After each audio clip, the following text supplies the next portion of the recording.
Another way to spice up our abdominal work, not necessarily the series of 5, but our little take utilizing our band. Many of you have used this on top of the reformer, and it definitely makes you feel your little core muscles.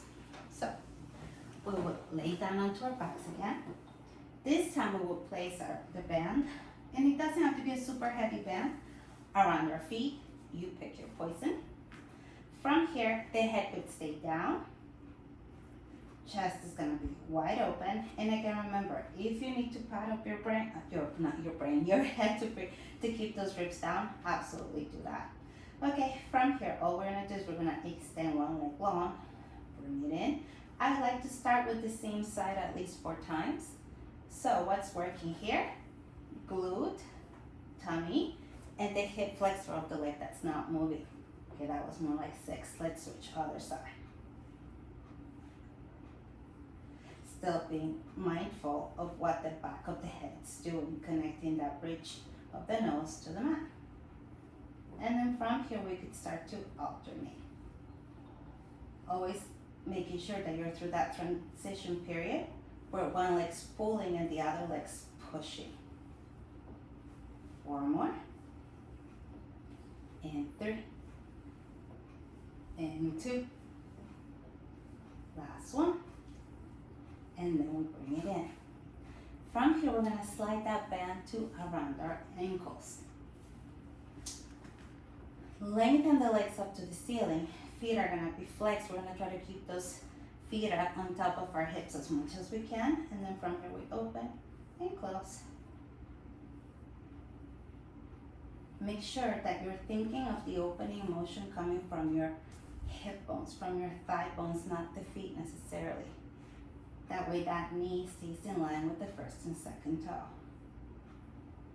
Pausing through the center, right leg only, left leg's gonna stabilize. You can even gently tap it to make sure that it's not wanting to do any extra movement to help match that right leg.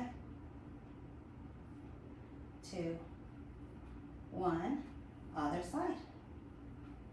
Starting to feel a little bit of an oblique activation here. 4, 3, 2, 1. To finish off, we move that band around our thighs. Okay, legs are gonna stay in that tabletop, and then from here we start with both thighs opening and closing again.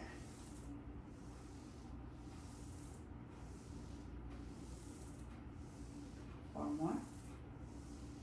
3, 2, 1. Back to that single leg movement. Stabilize that left thigh. And because you're closer to your center of gravity, you're gonna feel this work a little bit more intently than like we did with the legs up towards the ceiling. 2, 1. Pause, other side.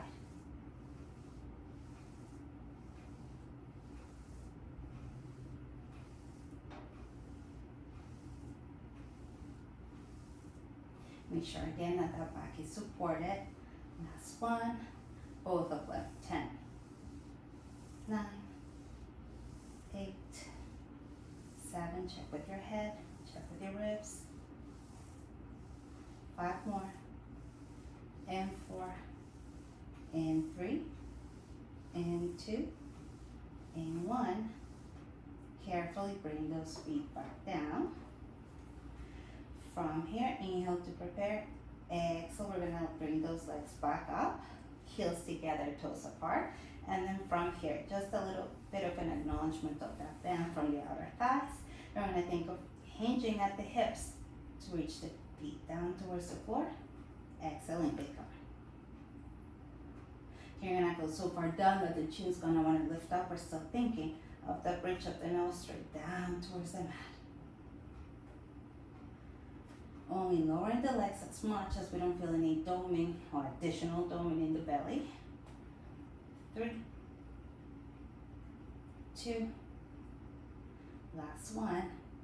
And if I was a betting woman, I would say that our hip flexors are right now starting to say hello.